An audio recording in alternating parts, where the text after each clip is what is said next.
Hello, I'm Allie Renee, and you found my Copious Spare Time channel on YouTube, where today I'm going to talk about Flosstube and a little bit about costume design and whatever else my tiny squirrel brain decides to focus on.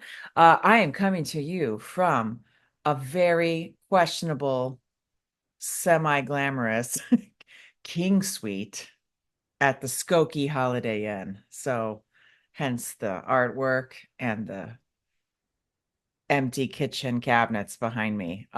This is actually larger than my first apartment, this hotel room that I'm in.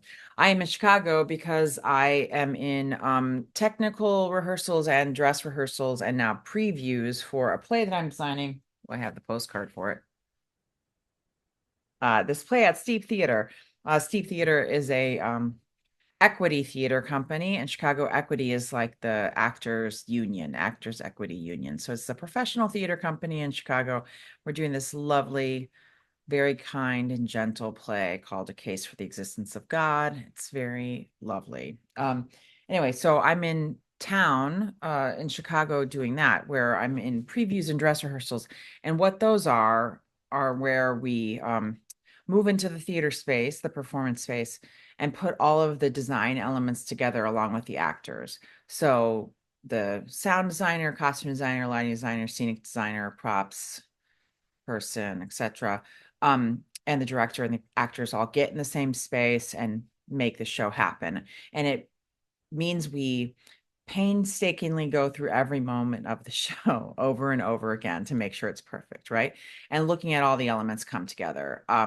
So it's long days. So like the first weekend, I've been here since today is what day is it? I don't even know. It's Saturday and the 13th. And I have been here since Wednesday. And then I was also here previous weekend on Saturday and Sunday for 10 hours each day working in the theater. This week I am just there in the evening from like 4 to 10 or 11 p.m. So right now I have a little bit of downtime before I have to be there at 4 o'clock. So I thought, well, I'll try to record something in this dim and dank hotel room before I have to go and do some more costume stuff. I have to run and grab a new shirt for somebody because we decided his shirt was might be too bright. So I'm going to run to the Goodwill and get another shirt option for the actor, and we'll see. But anyway, that means I am spending lots of time, about half the day doing nothing, like where I don't have, I'm out of town because it's a little too far to drive back and forth each day because it would be like 2 hours drive, unless there's traffic, it'd be longer to get from Chicago back to where I live in Wisconsin. So it just makes more sense to get a hotel for these days. And so I am kind of like have a lot of time to do stitching. It's been great. I mean, I miss my family and everything, but it's also kind of like, oh, it's nice and quiet, except for it's actually not quiet. This hotel is very loud, and hopefully you can't hear my yelling neighbors next door, but it's better than nothing. And I'm trying to make the most of it. So what have I done? I've been doing lots of stitching on the projects that I brought with me. I also went to two different stores, needlework stores, to do a little, so I have a tiny bit of haul. And I have three new starts actually, and some progress to share. This is not everything I've worked on since my last episode because I didn't bring everything with me. It's just what I have in my on hand, um, to share with you today. Sorry, that was a lot of rambling. Anyway, so let's see, where should we begin? Let me just show you progress and then we'll talk about the stores I went to and the things that I bought. So let's see, new starts. First is from the I did an episode, if you haven't already watched it, I did an unboxing of the fairy tale stitch box from Starlight Stitchery, and I started this project. I've made some decent progress on it. And this is the Briar by what was this? Sprouting Lupine, I think. And I've used the flosses that came with the kit. This is a DMC, but this is one of the Forbidden Fiber Co. flosses. And I'm doing it on the linen that was in the kit, which is Atomic Ranch. I don't remember the name of it. Atomic Ranch something. Weather Vein, maybe was the name of Weatherstone. And then this is a rando needle minder that I got from like AliExpress. And I'm doing it in a hoop. You'll notice that it is like barely in this hoop because I'm still doing the stitching method. So I'm leaving in here a little loose and I'm still stitching in hand, basically the sewing method. That's what you call it, the sewing method. And just seeing if I like a hoop in it and if it makes a difference in my stitching. I don't know how much of a difference it's making. I will say thus far, and this will probably be the first time you've ever heard this on this channel, I have not made any mistakes. I also can't knock on wood right now because everything in here is a questionably made furniture object. So there is no wood. This bamboo is the closest I've got to wood to knock on. But thus far I'm doing okay. And I don't know if any of that has to do with the stitching, or stitching in the hoop, or the fact that I've been able to focus and count for a change, or that the pattern is so nice and clear. I don't know. I really I'm really enjoying doing it so far, and I've made some decent progress. I see if I can show you what the whole pattern looks like. Sprouting, yeah, here. This is the pattern by Sprouting Lupine the Briar. I just think it's beautiful. So I did that. I started that, and I'm really trucking on it. I put all the floss, all the pretty flosses in the needle floss holder that came with it. The other thing is there's a great like smell to all this stuff. Like I enjoy sewing on it because this thing I could just spend the whole video just ASMR sniffing this this thing because it's been etched with wood. So it's wood that's been etched on a laser cutter. So it smells like a little bit of like that kind of burnt wood smell, which I enjoy that smell. And so my fabric has kind of picked up on that too. Plus I left the little wax melt that came in the box. I just brought the whole box with me on the trip. So then this all kind of smells like the wax smell too. I'm really just enjoying it. It just smells good. And some people I know are sensitive to smells. I usually am, but this is like the kind of smell that I really like. So I'm enjoying that. The other new start I did is also from that kit, which is did a quick little start on this Lola Crow's little sea Maid, and I did it on some DMC that I bought. And I mean, I don't know if this is going to work. I was just literally experimenting where I took some fabric paint and just painted this kind of swirly nonsense all over this.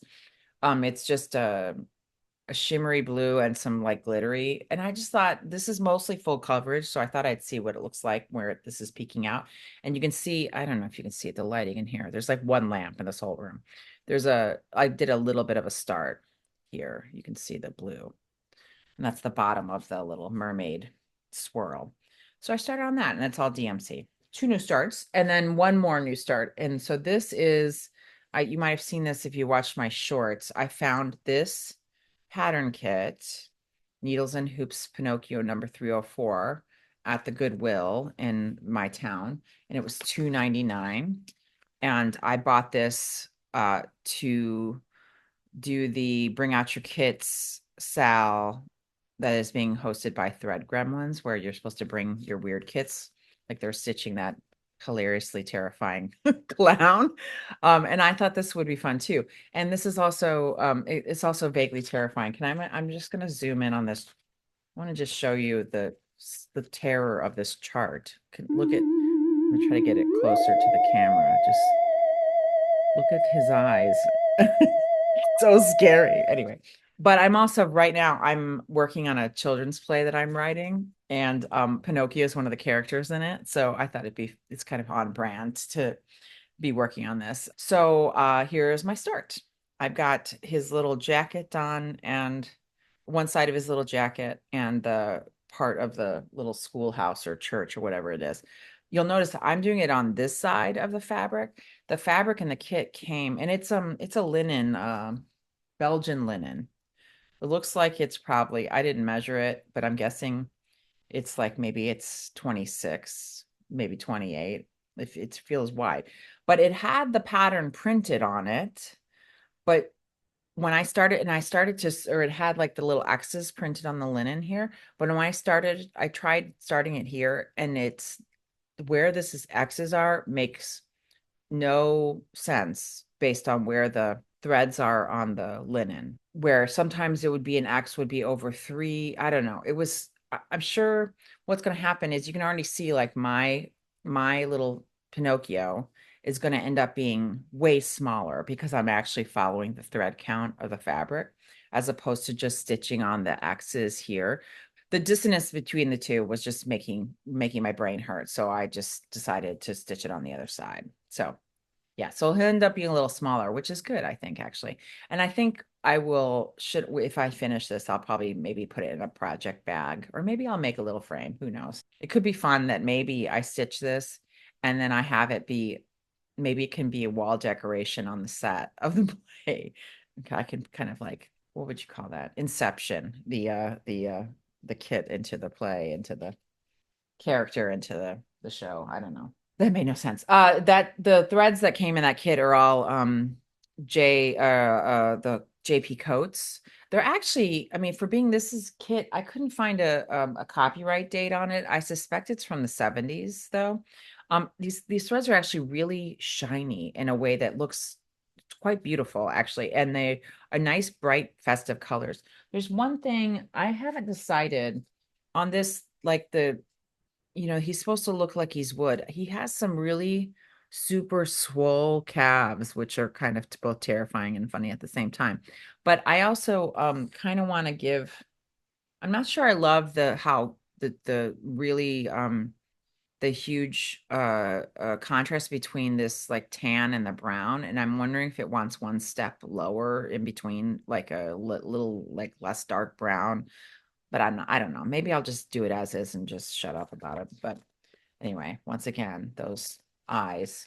Terrifying. Oh, this pattern is like clearly like hand drawn too. Like it like someone just took a marker on some graph paper and made this a kit, which I think is fun. Uh very vintage.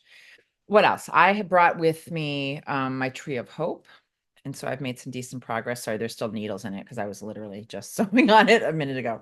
So a couple things on this. It's hard to see. I finally got one of the places that I stopped at actually had the thread color I need for the Karen water lilies. And even though I have it on order at another store, it hasn't gotten it in yet. So I just went ahead and bought this, and I'll just buy that one when it comes in, and I'll use it on something else because it's pretty and it'd be great greenery on anything I do. And so I started to fill in the tree with the Karen water lilies where it was missing, so I can start making progress on that. The other thing I did is I've got like one, oh, sorry, this is hard. Here we go. Maybe this will make it better. Okay, so I did a bunch of work on this dress, and I had finished this all in this white part of the dress in DMC, and my white stitches were looked horrible, horrible. And I just was like, I might have to light this whole thing on fire. It looks so bad. So I was watching Lindy Stitch's video, and she was talking about doing white. I don't remember what she was sewing, but something had white, and she thought it looked bad. So she switched that she had done the outline in white, and then instead of doing the filling it in white floss, she switched to white silk and did that and looked better. And I'm like, I'm gonna try that. So what I did, I used white silk, and I think it looks like 100 times better. And it also has kind of, it glows a little bit. You really can't see it from the crap hotel lighting, but it really just, I mean, I'm just 100% pleased with it. And it looks so much better. And you can see I've made, and I've done some of a little bit of changes in the pattern of the dress where I've added in another tier here and another place to put beads, some holes there to put beads. So it's going to have like 3 tiers, or a tier with beads here as well as the tier down here, and then the beads throughout. So, and then I started on the other side. Ooh, this side. Yeah, so making progress. I'm feeling good about it. I really enjoy stitching on it. The silks are so fun. Getting up the nerve to think about doing the skin soon enough.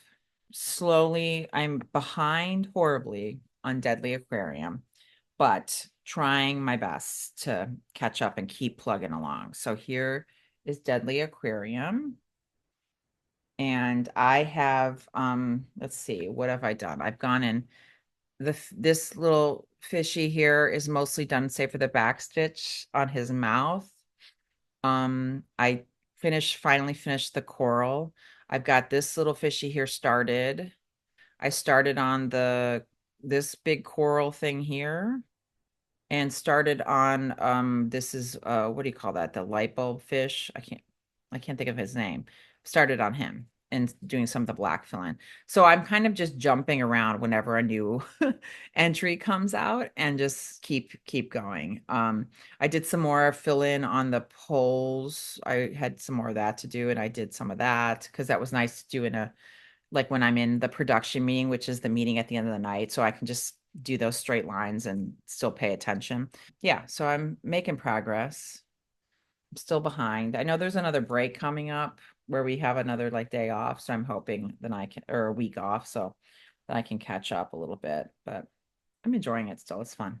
But I see some people are like on it, and I just can't seem to stay on it. Okay, next, I brought Godzilla with me because he is good when I have, because I don't need a pattern and I can also do it in slightly lower light. And here is Godzilla. So I'm getting close to having, I'm made some more progress on the sky here, and then I've done more on the waves. So slowly but surely. I think that's it for the stitching that I brought with me. Yes, that is it for stitching that I brought. So my plan is just to I'm just keeping like jumping around on the different projects while I'm here for another night. And then I have all day tomorrow.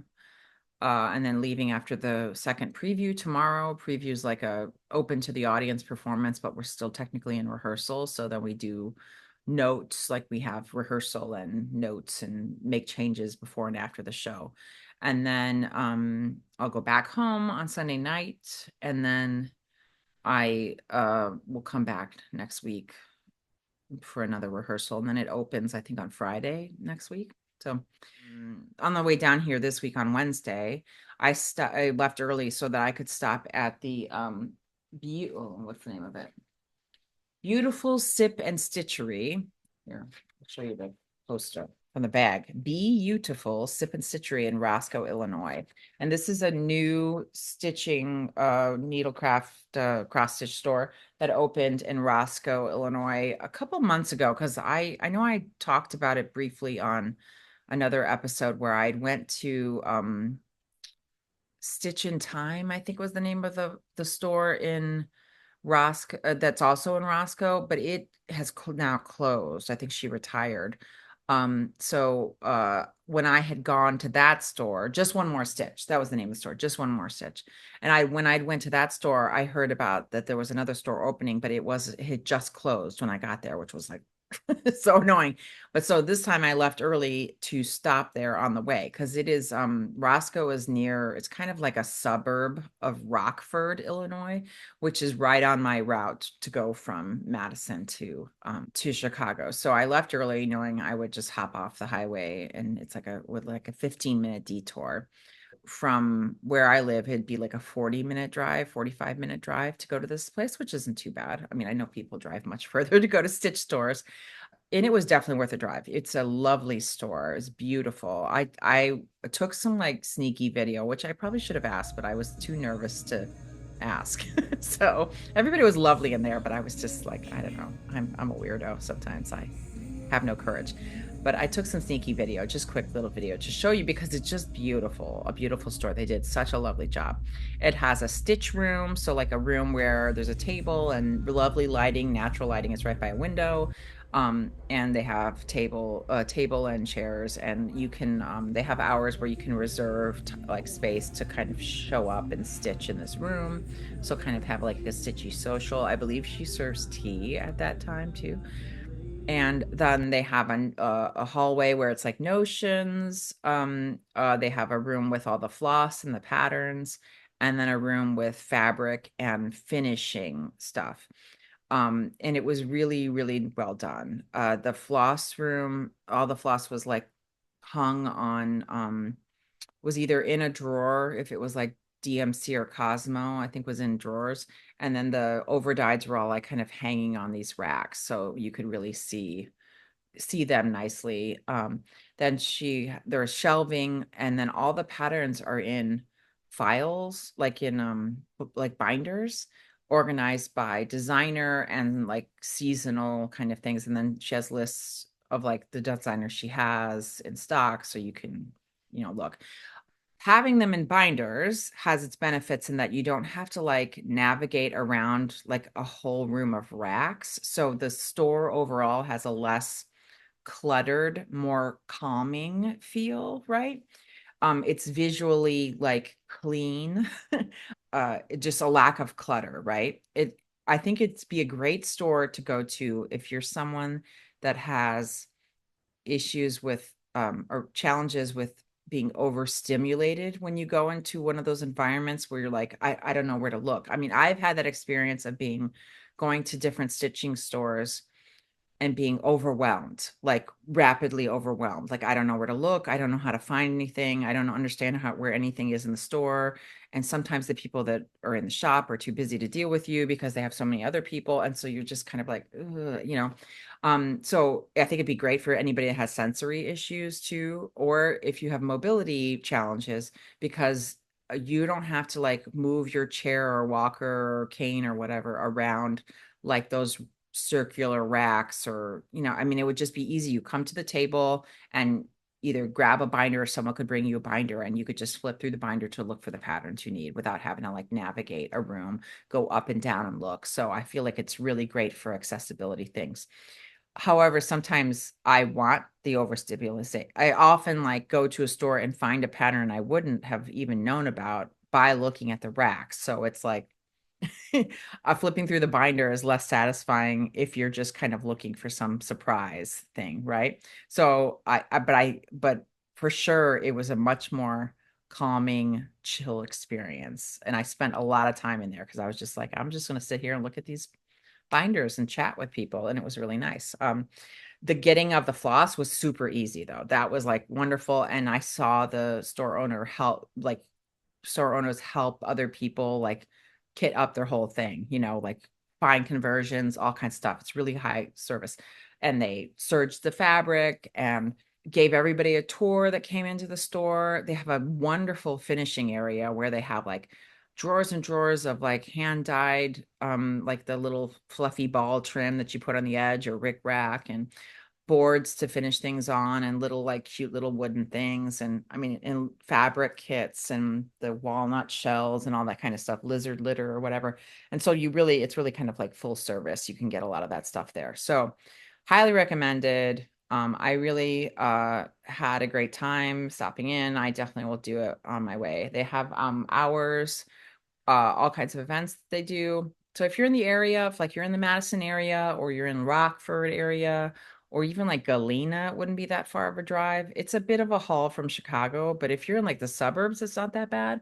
Like from Chicago, it'd probably take you like an hour and 40. If you're in like the suburbs, like the western or northwest suburbs, it's not that bad. It'd be like 40 minutes or so. Not you. Let me show you what I got. I've just talked at you for a while. So what they did have floss wise is they had dinky dyes, I think a full line of dinky dyes. They had some, not the full line of Karen water lilies, but a lot of them. They had some, I think it's a Veriswa, the one that's on the little like spools. They had some, a decent selection of Krynic braids and filaments and stuff. Some Mill Hill beads too. They had all of the Weeks Dye Works and Classic Color Works. Looked like it was a full line of Cosmo. And then some cottage garden threads. I don't know if that was all of them or some of them, but I'd never seen those before. So that was what was exciting to me, and I bought the most of. So I got um this is the Mary Shelley Cottage Garden Stitchers palette. I mean, this is the I think the new color is the Mary Shelley, which is so pretty. It's like a let me take it out of this. Oh, it's in another other thing of plastic. It's like this gray, orangey, pumpkiny, gold grays. I think they're really pretty. Good for spooky stitching, I think. And I got these for this was 23.40 for this pack. I also bought these were 5.85 each. I've got two of this color fireplace, which I saw online and was like obsessed with and thought I'm just gonna find something to stitch with this. And then I got two of this one, which is just I want to eat. And this is zinnia. So pretty. I love it. I was thinking I can find some sort of thing that would be like an all one color thing to do this in, and maybe that with the other one as well. And then I got this is 2024 New Colors Classic Colorworks Cotton Floss, and this was 780, which feels like that was a pretty good deal. There's three of them in here plus a little pattern, and I just love these colors too. They're just like it's like a mauvey brown and a goldy green and a gray silver. I mean, similar to the other colors, but I don't know. I think they'll be good. And then they nicely threw in some patterns, free patterns, and all kinds of stuff. Okay, so then the other place I went to was the Needles Excellency in Evanston, Illinois. So this is a needlepoint shop. I thought I'd go and see what's up because I'd never been to a needlepoint specific store. Evanston is a just north of Chicago. It's like one of the first towns north. If you head straight north, it's like the first one you hit. So it's like where all the John Hughes movies were set, if you watch those.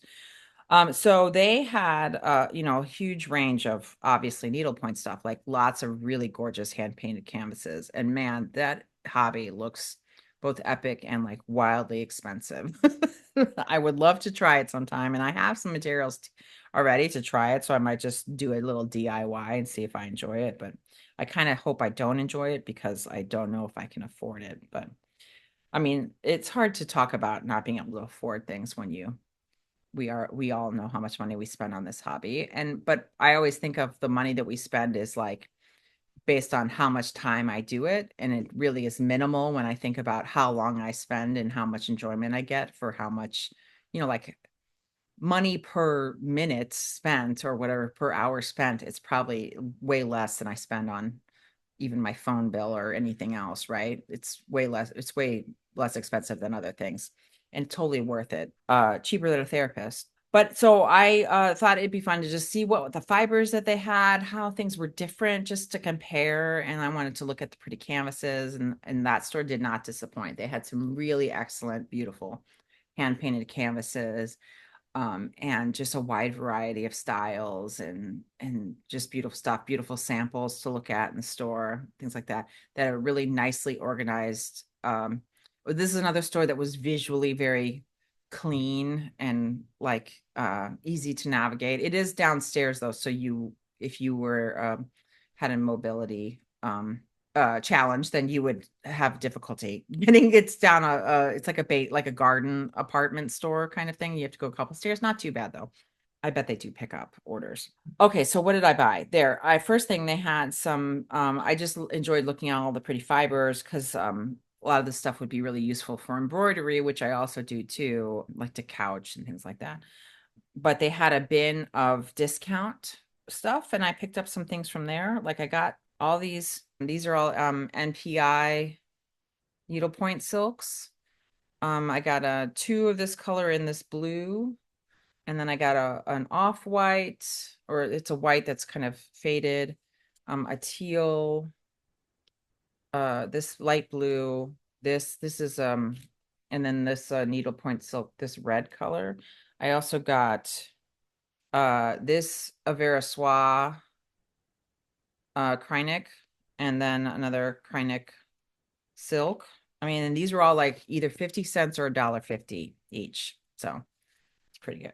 I'm really excited to find the two whites because since I realized how bad my white DMC stitching looks and I switched to the silk on the on Tree of Hope, I'm going to definitely do white silk on my Christmas chicken by Artsy Housewife because I want that to look good. And I don't want it because that chicken, a good chunk of that chicken is white DMC. And I'm like, no, I want to do it. I want to make it look nice. And the silk is also just nice to stitch with. So I'm going to use these to do Christmas chicken, or at least this one, I think is what I'm going to use. I think there's enough of that. Yes. And then so I also got this Krynic Soie d'Alger. My French is questionable. This one is pure palette soy luster. I thought that was an interesting one to try out. This was a sample. And then this mystery skein, which I think is the same brand as this. And it's like a gray silk and they're pre-cut. Then these were from these were not from the sale bin, but these were one of these brands is Needle Necessities. It's 20 yards, 100% cotton, overdyed floss.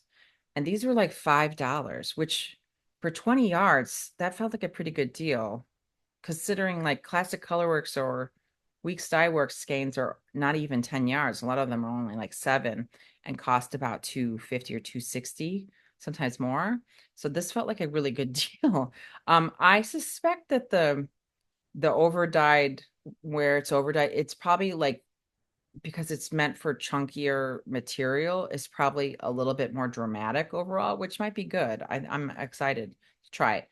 But it just felt like a good deal. And it was pretty colors and a little bit more dramatic. And I'd never seen this brand before. This one's Needle Necessities. And then these are Threadworks. And these are also overdyed and they were the same price. And they're all 20-yard skeins. So I got this one. It's like a kind of a tan and yellow and gold. It's hard to see in this horrible light. This one's so pretty and you can barely see it. It's all kind of like that oily feathers look. It's like oil slick purples and teals and greens, similar to the Weeks. It's similar to Weeks Onyx, if like what I'm using on my Lindy Stitches emo birds. There's this one that's like blue, teal mint. And this one is yummy. It's like all golds. Anyway, so I got those. And so like the damage done in that store was $44 for all that, which I thought was a pretty good deal considering all those NPI silks are way more than that. So yeah. And then got to experience another store and got on their mailing list and good. It was nice. And they did framing in that store too. The other store didn't have framing, but this one does do framing of needlepoint. I don't know if they do finishing though, but I also joined the Artsy Housewife Patreon, which is so worth it. I don't know why I didn't do it before. I feel like I kind of just want to only stitch Housewife and Mirabilia for the rest of time, but that's not going to happen because I have other things I want to stitch too. But I just feel like I have enough Artsy Housewife patterns to last me until I die. But I started the dream or the Within a Dream thing, which I posted a photo of, and it's so beautiful. If you should get in on that, or else you're gonna have major FOMO. I did not do the strawberry moon sal because I'm allergic to strawberries. So I didn't do it out of protest. Did it out of protest. Well, because I'm angry at strawberries because I really like them, but they give me horrible rashes. So, but that being said, I saw a pattern that it's like taking everything I can to not buy it. And I know I'm gonna fail. And I think I can't remember the name of the stitcher. It's like Jet X Stitcher. And she has just posted this really cute strawberry thing that I'm upset. I can't stop thinking about. I'll try to put a picture in here and their actual name. And it's just so cute. And I really kind of want to get it. I have a couple other things that I've been dreaming about, thinking about starting, and that is the Thurza Goes Goth. I think that's Kansas City Girl in a Colorado World. I think did that one. I don't know if that's her Etsy store name. I really like it. I've been thinking about that one. Yeah. Last thing I purchased, and then I'll stop rambling, is I went to Walmart to buy a pair of some t-shirts for the play because I needed some just like working class man t-shirts because the play that I'm working on takes place in Idaho, like so where else is a dude going to shop in Idaho? I know that there's other things in Idaho, but like this guy is like Twin Falls, Idaho is where I think it's this play is happening. And he's just working class guy, works at the yogurt factory. I think, he's going to buy his t-shirts at Walmart, right? But I was in there and found the most adorable fabric and I'm obsessed with it. It's funny because I found this. Look at this chicken fabric. It is the best. So cute. I had gone to a quilt store last week to specifically find chicken fabric so I could make a project bag for all of my chicken-based stitching, which feels like I have like 4 or 5 stitching stitch and chicken projects and couldn't find anything. And then roll into Walmart and found this adorable one. I love the chicken wire back, like the kind of like beehive chicken wire thing happening in the background. I love the little outlines on the chicks and the roosters and stuff. Oh, I just saw it was so cute. I mean, in Walmart fabric is not always great, but this will be great for a project bag, and it was super affordable. I got a half yard, it was $2.49.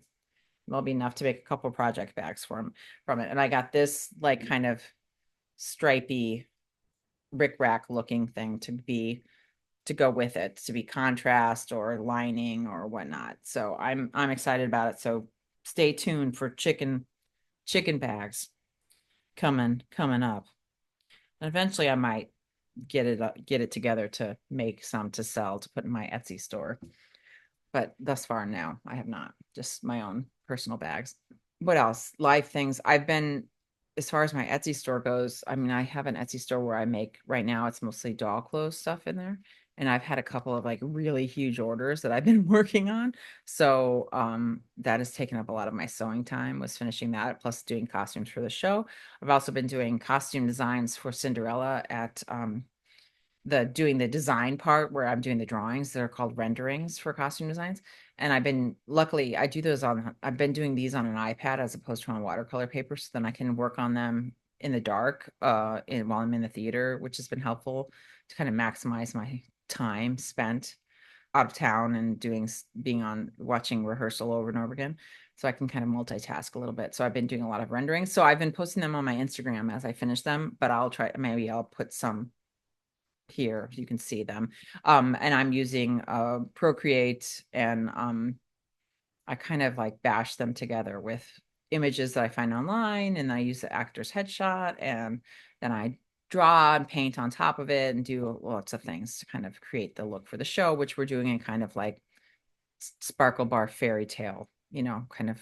It's set it mostly in like kind of a 18th century looking things, kind of like, but like, stylized. So it's not pure accurate period, because we're using like sequins and stuff to make it sparkly. It's kind of more in the vein of like Queen Charlotte, where it's like period-esque, or like Bridgerton, where it's like not quite like everyone, there's probably like 10,000 videos on YouTube talking about how inaccurate everything is on those shows by the costume society folks and people who are serious into that, failing to understand that costume design is about character and creating a story, not necessarily about historical accuracy and museum technical being technically accurate. It's more about telling character, emotion, story, etc. So that's what I'm doing with the show, is making it sparkly and fun. It's in a very large theater in Madison, so I'm trying to make really bold, like in your face design, so it will read to the back of the 1,000-seat house, right? As opposed to the show that I'm doing right now is like 35 seats, a tiny little storefront theater. So meaning it's like very small and intimate. So the difference between the two is interesting, thinking about the process and how I think about it as a designer. So I also wanted to talk about I'm really excited about the Midsummer Stitch. That I'm going to buy my ticket probably today, and I'm excited about the people they have hosting tables. I'm hoping I can go for a bunch of it, and maybe I'll see some folks there. It's really sounds like a really fun event, and that'll be my first taste of trying to be in a room with, even if it's a Zoom room, with other people who are as love what we do, like, and I love it's as a I also am a doll collector, right? I collect fashion dolls, and I go to, which is weird, right? People do it. There's lots of people that do it, but it's not like something I like talk about with most people, because even though I have them in my office and stuff, and people are like, huh, that's weird. But I go to conventions, where I'll go to the convention, like I'm going to one this year in October, the Integrity Toys Doll Convention, and I will go to it, and I just like spend 4 days with my doll friends being utter just dorks about dolls, right? And we just talk about it. We stay up all night in our hotel room and we talk about it and just have the most fun. And it's just so nice to be around your people, right? Like people who understand what you do, and like don't be like, how much did you spend on that? And like, what are you going to do with that thing? And like it's a similar, I see the two communities having similar quirks, that way. So I'm excited to have that experience as a cross stitcher where I've had that experience, the joy of being fully yourself amongst people who are similar, have similar interests to you. I'm excited to experience that in a room full of cross stitch folks, of stitchy folks, right? Should be fun. So maybe I will see you there. Say hi to me because otherwise I will be the weirdo in the corner because I get real horrible social anxiety. So I hope I will see you all there.